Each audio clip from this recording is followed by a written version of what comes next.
Hey, good morning, everybody. How is it going? We are the normal 4 or 5 minutes early. See a few of you here. Actually, quite a few of you already here. How is everybody doing? Make sure you check in if you're watching this right now live or even later on YouTube afterwards.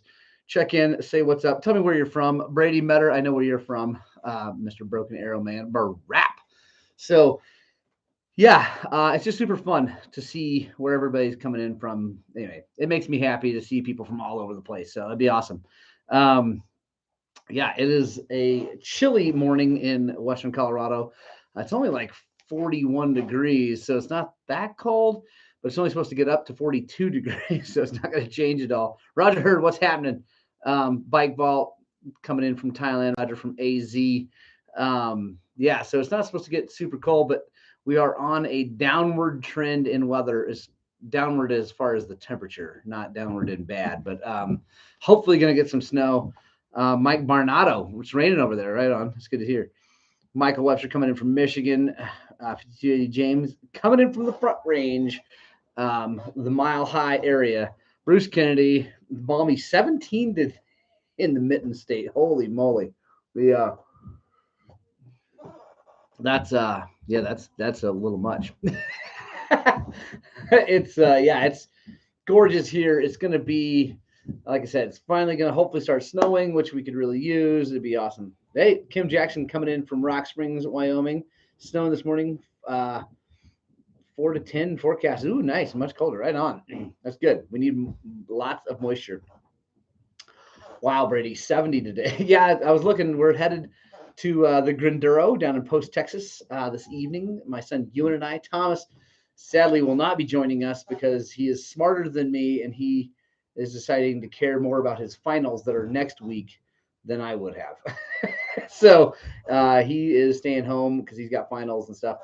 He's got a test on Monday. We're not even going to be here Monday. So just going to be you and I heading down to the Gonduro number 6 in Post, Texas. It's going to be awesome. Casey York, what's happening? Eric, how you doing? Nebraska, how is Nebraska today? Is it cold yet up there? Probably so. But yeah, it's been a really, really, really mild winter. It's crazy. Yes, Paul Anti, the espresso is lovely.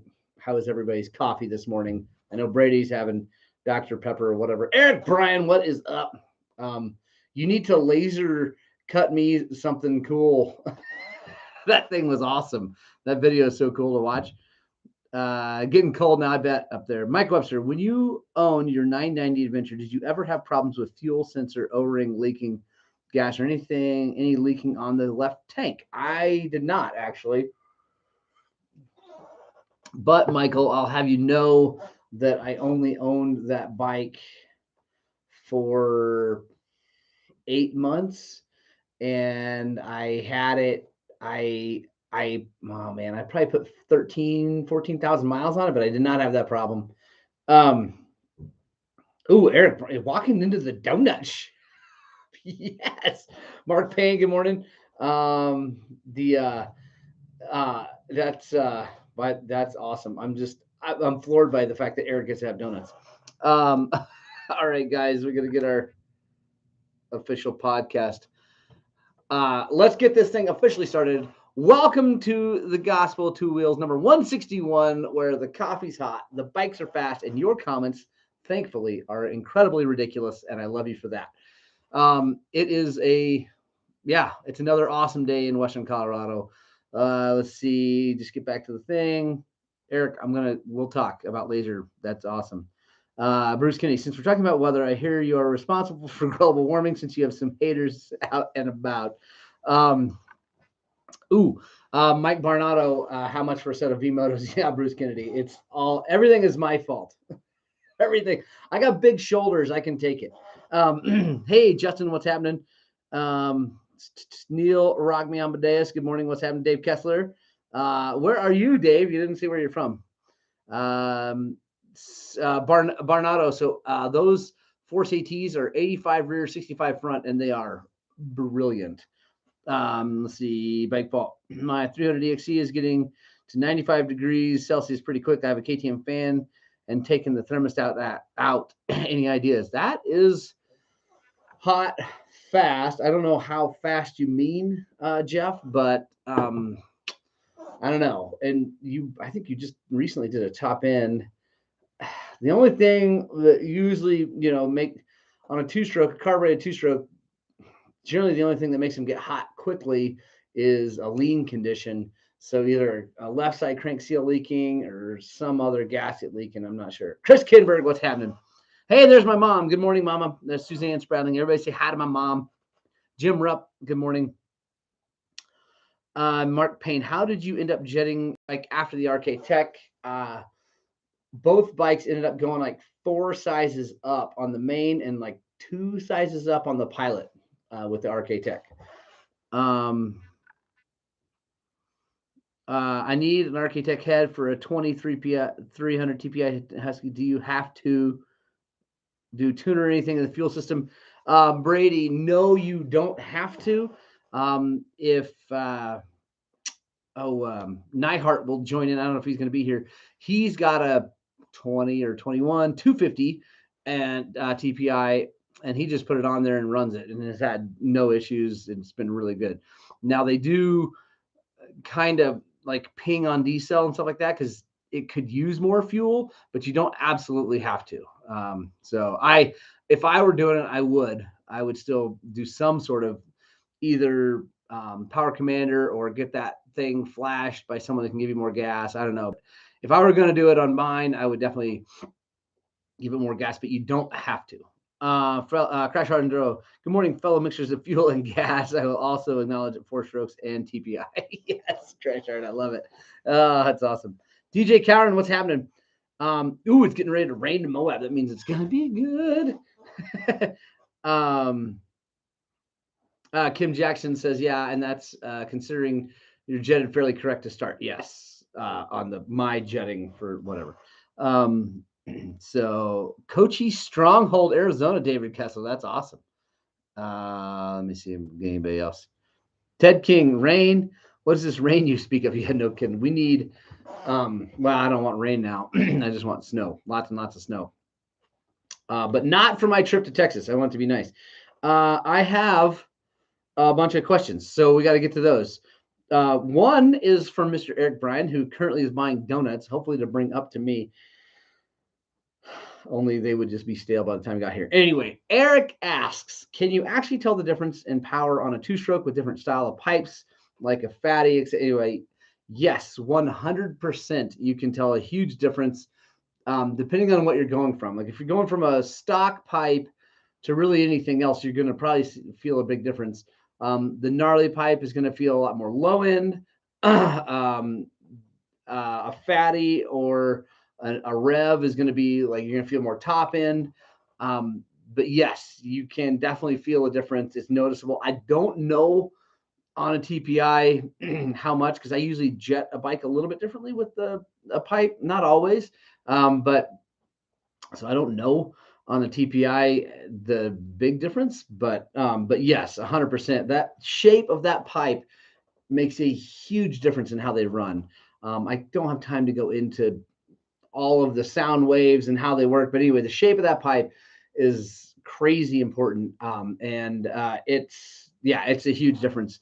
Mike Marnado, and then you smash it. Yeah, absolutely. But if you want the most power you can possibly get out of a motorcycle, the best pipes I've ever used for power, not for durability, but for power, are Pro Circuits. It's like putting a turbocharger on a bike. It's crazy how much freaking horsepower he gets. It's Eric can't tell anything different. That's awesome. Brady says, you guys are rad. Is that why you change the shape as you ride? Bruce Kennedy. Yes, if I don't feel enough torque, I put a big dip in the thing. Roger Hurd says Pro Circuit's the best. Yeah, absolutely. Pro Circuit makes the most horsepower ever, but I do tend to, they seem to be a bit on the fragile side. So if you watch me and see me, I run a lot of SRT pipes, which are really inexpensive Chinese pipes, because I do smash them a lot. But if I want to just straight power, Pro Circuit, I am getting I'm a Scalvini dealer now for their cone pipes because I'm getting a set for Morgan Tankey and her husband, Richard Cologne, for their betas, their factory betas. And it's going to be awesome. They're beautiful. And Morgan's good enough that she'll probably not dent it all up. So Roger Hurd says, don't crash. The problem is I bend them even if I don't crash. Dualtron Dream Team. HGS are better than PC. Facts. Hey, good morning, Kevin O'Loughlin. What are HGS? I'm not sure what HGS is. And I'm sure there's lots out there. I just haven't. I've only ever run stock things, SRTs, FMFs, and pro circuits. So, Bruce, yes, Scalvini does make one for your 200. And they're nutty expensive. The cone pipes are nuts. They're like almost $400, but gosh, are they beautiful. So yeah, anyway, Shane Wood, who I don't know if he watches this show live or not. I don't think he does. But he's, I just have to read this because I love it. Can I get all 3 boosters at the same clinic visit? Will this choice cause riding side effects? I just had it. Anyway, that's awesome. Then we got one from Logan Goxa. Any good drills that will help with off-road riding that don't require trails? Oh, so all of them. I mean, a really good drill shouldn't be on a trail. I'm able to go to the track and ride on my property, not opposed to building smaller features, but I want to get ready for trail riding this spring. Cheers. Logan, figure eights, one-handed figure eights, like, so just keep your hand on the throttle. Balance drills, like just standing on the bike with the motor off, circle ruts, things like that. I'm sure lots of people can come in here, jump in with more drills. But Logan, the one thing you don't need is a trail for drills, because trail riding is awesome, but honestly, you're never going to get that much faster just going for trail rides. It helps, but if you really want to get better and you really want to build your skills, get some drills. Look at Shane Watts's stuff. Look at Steve Hatch's stuff. Jimmy Lewis has stuff. They're awesome. So yeah.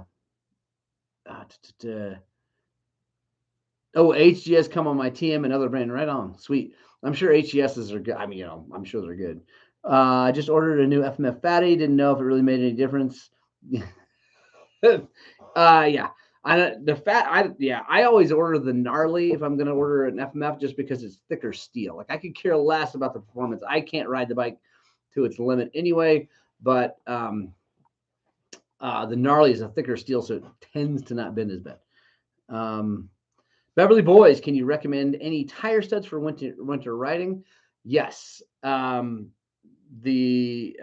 grip studs, or the ones that look exactly like grip studs, are the best. Trelleborgs, those are all kind of the same idea. They're really good. Grip studs are probably maybe the easiest to get. I don't know. I think there's something on Amazon that looks just like the grip studs, but it costs less. They're the best. They have a tungsten tip. They have this really gnarly, like, auger style screw thing that goes in, and they're awesome.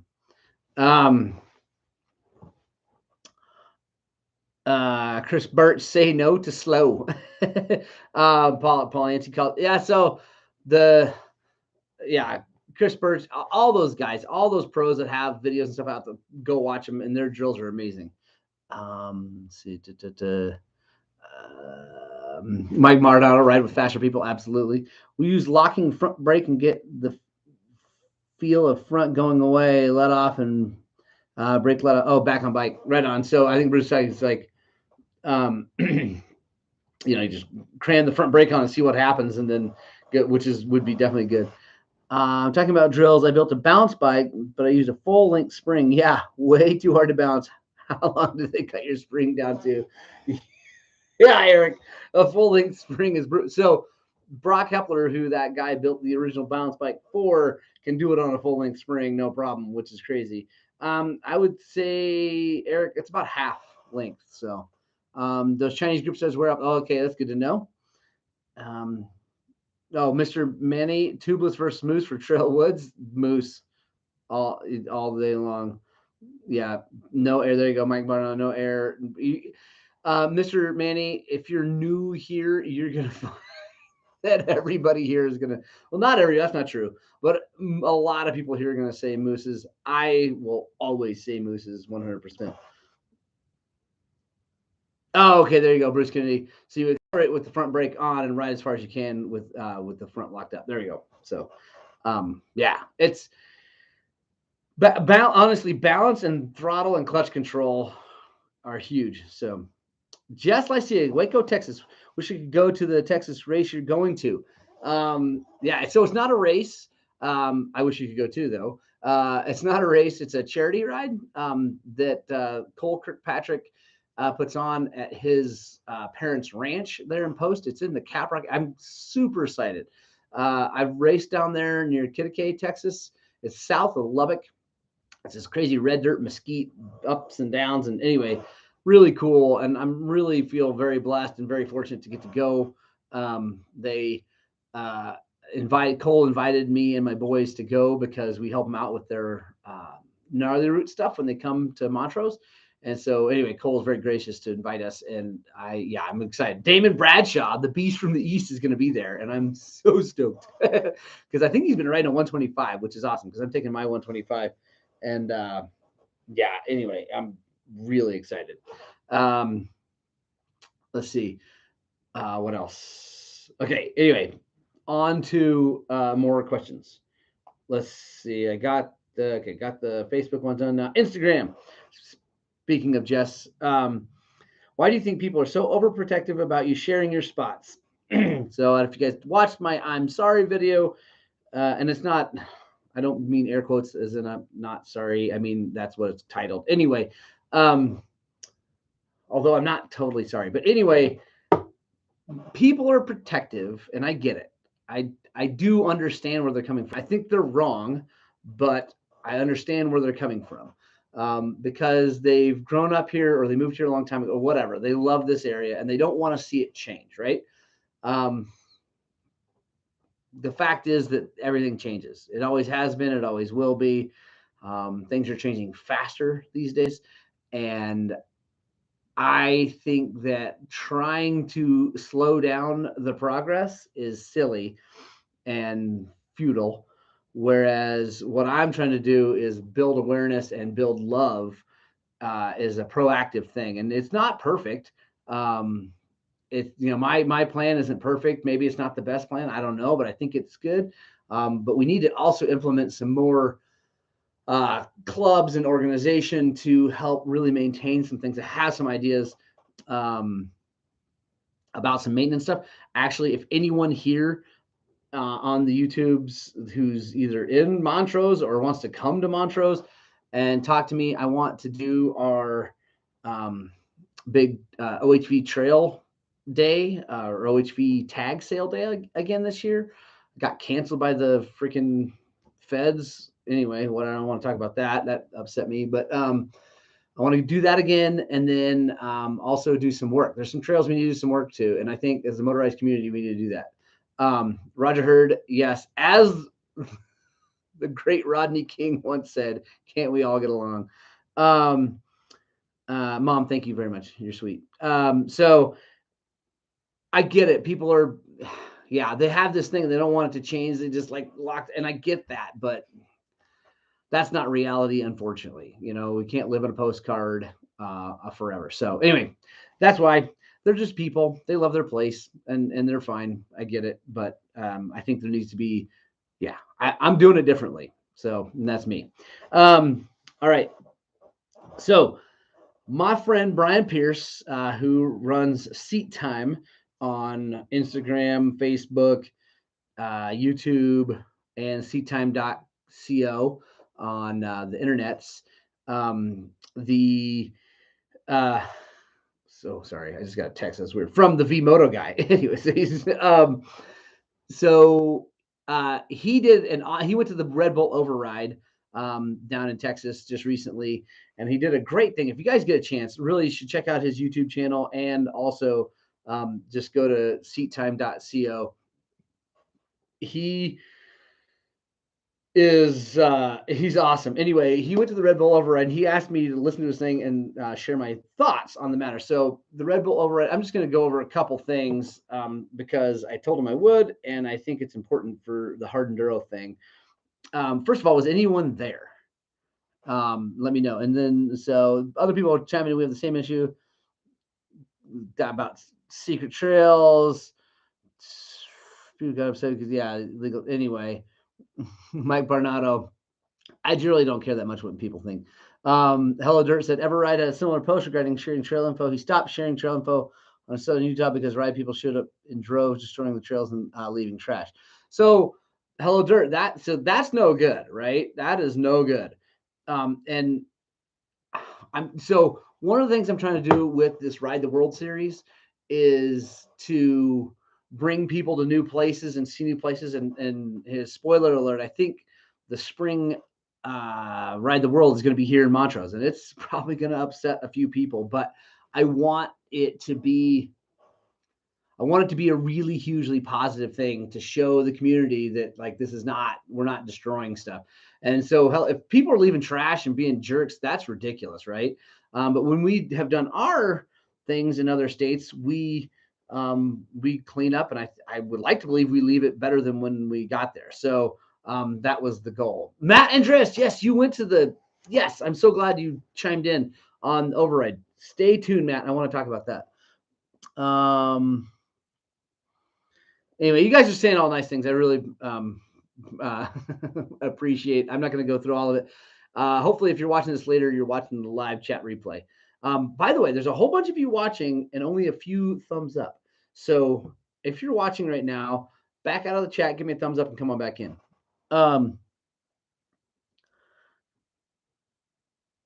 Do you ever see stuff from the haters to sabotage your rides? No, Bruce, I don't.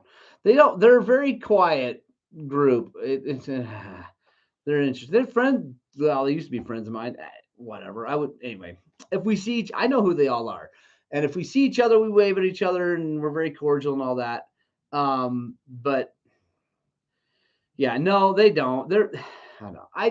Whatever. I get what they're saying, but I just think they're wrong. Roger said need to come to Prescott. Okay. And CC Wright down with four wheelers. So that's whatever.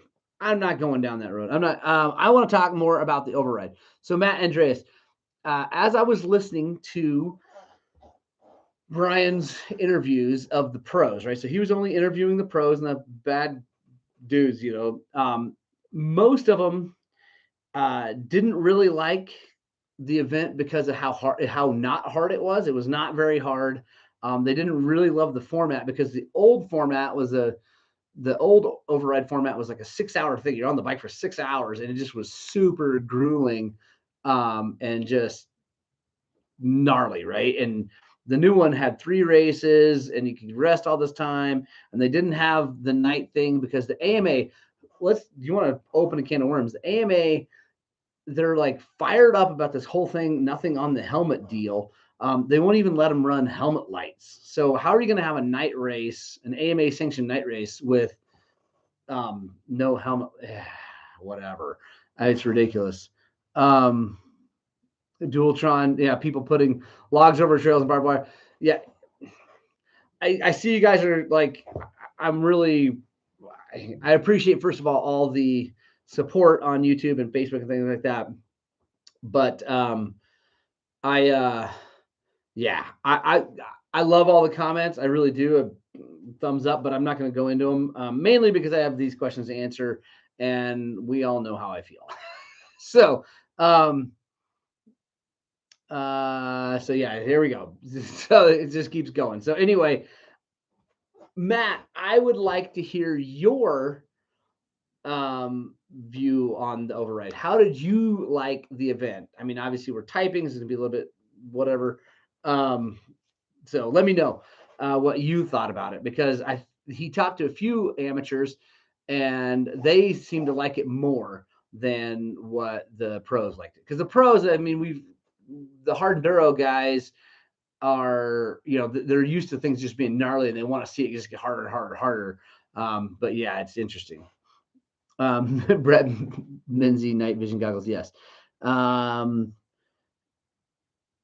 O'Loughlin asked, is the headlight thing, helmet light thing the same as the helmet cam neck injury? Yes.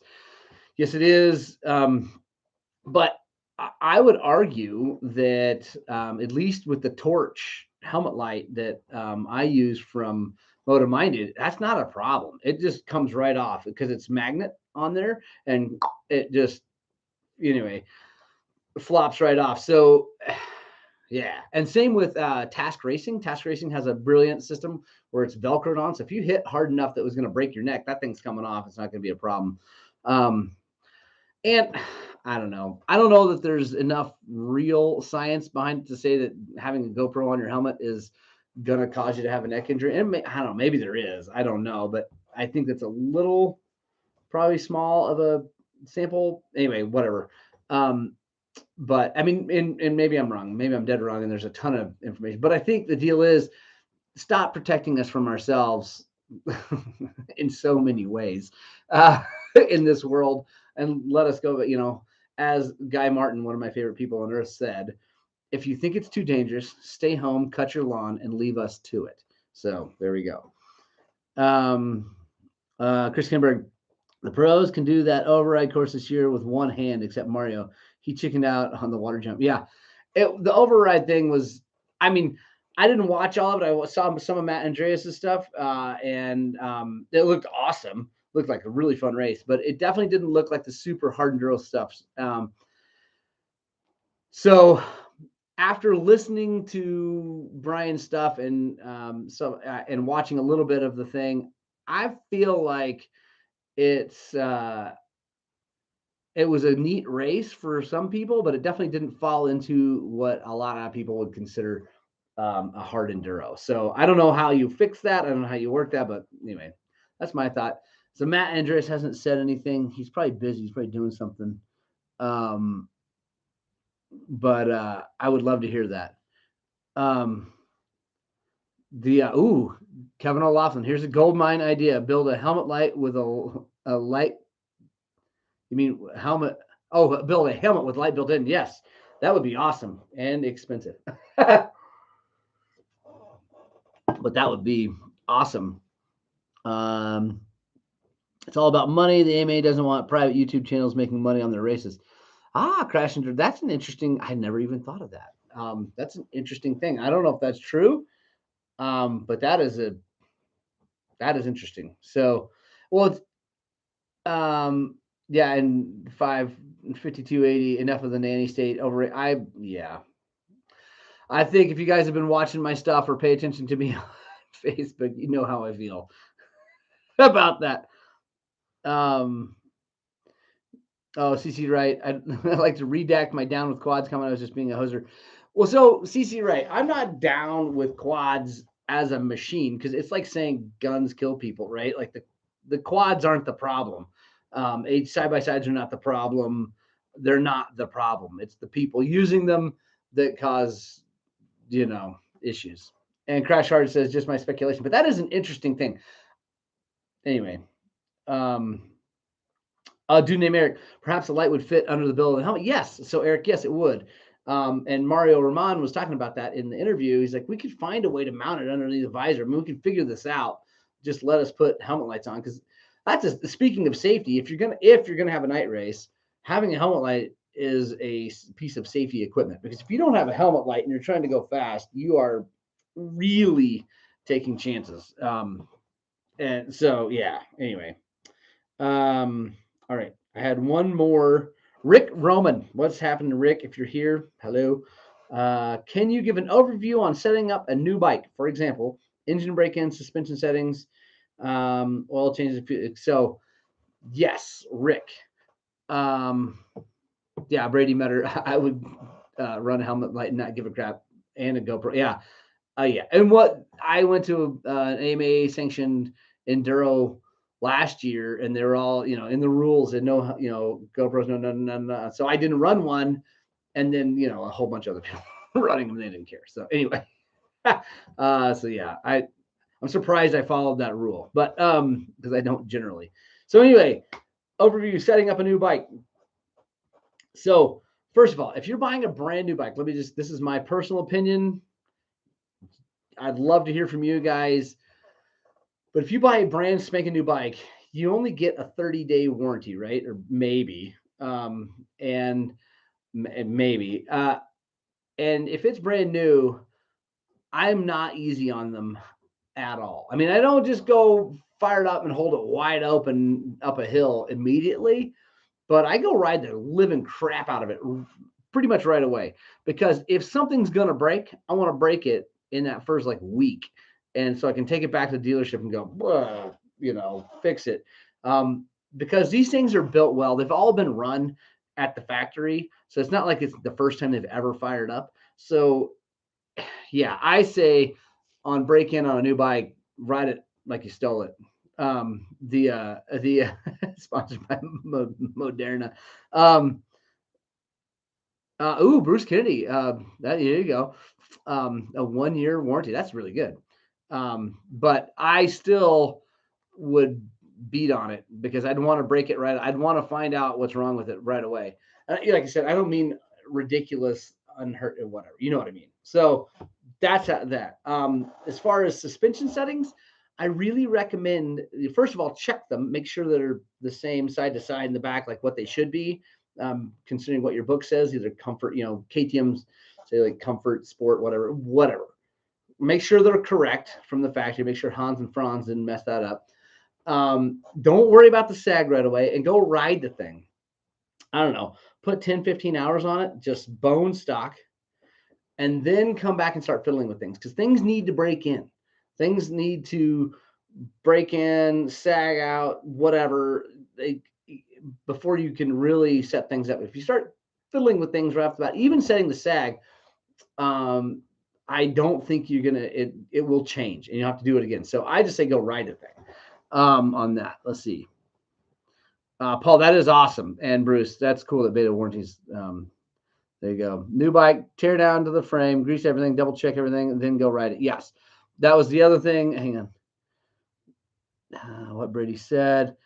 I'll get to you, Kevin, 1 second. So, yes, that is the other thing, Rick Roman, as far as setting up a new bike. I don't go quite down to like I don't take the motor out of the frame or anything like that, but I do take the linkage apart, grease it, take the steering head apart, grease it, and just touch every nut and bolt on it. Big one, at least for KTMs and Austrian bikes, is their stinking spokes. Always lose freaking tension, always in like the first ride. So even when they're brand new, I'll go around and hit them all, tighten them up so that they don't loosen up like that first day out. And then, like I said, touch all the nuts and bolts, make sure the guys putting it together didn't foul it up. Bruce Kennedy says, I never see dealers prep air filters properly. They do that right. Yeah.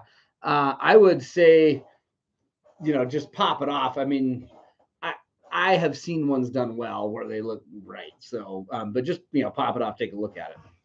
And then let's see, what else did he say? Oil changes. Definitely change your oil early on the first one, maybe 4 or 5 hours, like a day of riding. Come back, change the oil. You want to catch anything. If there's anything wrong, you want to catch it early. It's not so much about the break-in oil or anything like that, although that's good. Get that initial stuff out of there too.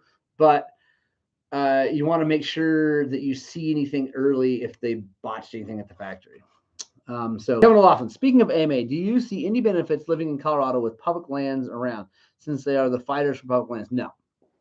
Zero benefit from AMA fighting for our public lands here at all. Zero. The only reason I'm an AMA member is because I like to race their races, and you have to be. So, I mean, I don't know. Probably on some level they're doing good things. I don't know.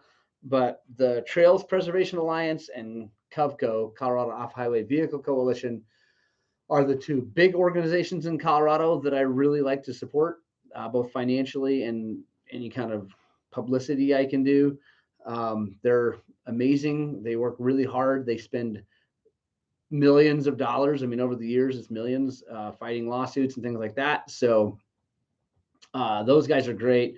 I don't know if they get money from the AMA. I kind of doubt it. like kind of doubt it. Dualtron drop the oil after first ride. Yeah, there you go. So definitely that's always a good idea. Hey, Nightheart, there you go. There he is. He's finally here. Finally waking up from your beauty nap, Jimmy. Or are you coming in from eating bonbons? Yeah, Kevin Olaf, that's my take. It seems like, yeah, it's way more about local groups. The AMA, yeah. The only, like I said, the only reason I'm a member is because I like to race the races. Also, the one thing they really do well, at least as far as I can see, for race promoters, and you were one of them, and so maybe correct me if I'm wrong. I don't know if you were an AMA sanctioned one, but they do help with the insurance. They can help you as a promoter get insurance and stuff like that. Oh yeah, Brady Metter. Dakar's coming up. Who else is pumped? Me. Who wants to see Skylar House absolutely crush it? I do. I want to see Skylar freaking dominate. Um, Jimmy, your snack time. Oh, that's awesome. Brett McFarland, you being from Oklahoma, did you race the Blackjack Enduro circuit? No, I didn't ride motorcycles when I lived in Oklahoma. My parents were super duper anti motorcycle and growing up, so I didn't ride motorcycles at all. I didn't ride until I moved to Colorado. Yeah, Neil, I wish there was better coverage for Dakar. It's a tough one though. The like it's any like Baja, any of those huge point to point races are really hard to cover. Brady, I'm thinking you mean Brayback, not BJack. I don't know, but Brayback is rad. I don't know who BJack is. Maybe he's awesome too. Oh, dude named Eric. So my favorite public place to ride in Oklahoma. I don't know. I don't have a public place in Oklahoma to ride. I've only ever ridden at races and then with Brady at the Stillwater 500, which was not not public. So Blackjack or Brett McFarland says, "Wow, it is." There's only 4 in Oklahoma. Yeah, Kevin O'Loughlin says, "Yeah, there's not a lot of public places anywhere east of here to ride. That's why I love it here. That's why I want to share this place with people so that we get in love with it and we can fight for our rights as we move forward." Jimmy Nart, God bless union labor. 2 snacks and the paid poo. Yes, I love it. Oh, BJack. Okay, I thought we were still talking about Dakar. Sorry, Brady. BJack is rat. Okay, gotcha. That's awesome. Knew too many motorcycle folks who became organ donors, but understand how now and so proud of Morgan. There's my mama. I love you, mama. my mom and dad love the motorcycles now because they see what I do. Thank you guys for all correcting me on the BJack thing. I just thought we were still talking about Dakar. And Mason Klein, 20-year-old racing. That's gnarly. That's right on, Mason. Brant McFarland, there are way more than 4 in Oklahoma. Public places, I mean, and I don't know. By public places, do you mean like public land where you don't have to pay anything, you just show up and go ride? Or do you mean where public can come and pay someone to go ride? Because those are 2 different situations. Because I'm talking about like my public lands, which I have, Peach Valley's 80,000 acres. The GMUG Forest is 2 million, 3 million acres, of just public land. So I don't know. Roger, local SoCal kid, right on. Mason Klein, I'll be watching him. That's awesome. Has he raced it before? Anyway, that's super cool. Brant McFarland, both. There we go. Cool. Yeah, I don't, like I said, I don't know. I never rode. So when I was there, and from all my friends from Oklahoma, which is quite a few people watching right now, they say that there's really not much. Commented above about the override. Oh man, I missed it, Matt. I just saw that you were there. Where did it go? I'm looking. Let's see. I don't see it, man. I don't know if it got freaking deleted. I don't know. Sorry, Matt. If it does, I just saw that I was, and then I don't see another one. I don't know. It could be the internet's, dude. So sorry. about that. Matt, I apologize. But yeah, anyway, I'll dig through. Maybe it'll show up later when I check things. I don't know. But anyway, Matt, I saw you did well. I think you got a trophy, which is awesome. Anyway, that's super rad. Jimmy not doing Sodak again? No, I don't think we are going to do Sodak again, mainly because of my kids and the whole legal riding down the roads thing. So yeah. Smiley Hansen, thank you. Keep fighting, sharing with the like-minded folks. I like it. Thank you. Stillwater and so freaking hot for this guy. Kim Jackson, how about Talamina? Yeah, how is Talamina? It's public, I think. Yeah. So yeah, if I go to Sodak, it will have to be with just adults that want to do the whole plated bike thing. And now my 300 is, but my kids, they're not old enough, so I'm not going to take them. So that ain't going to happen. Brady says Talamina is good. Just got to know where you're going.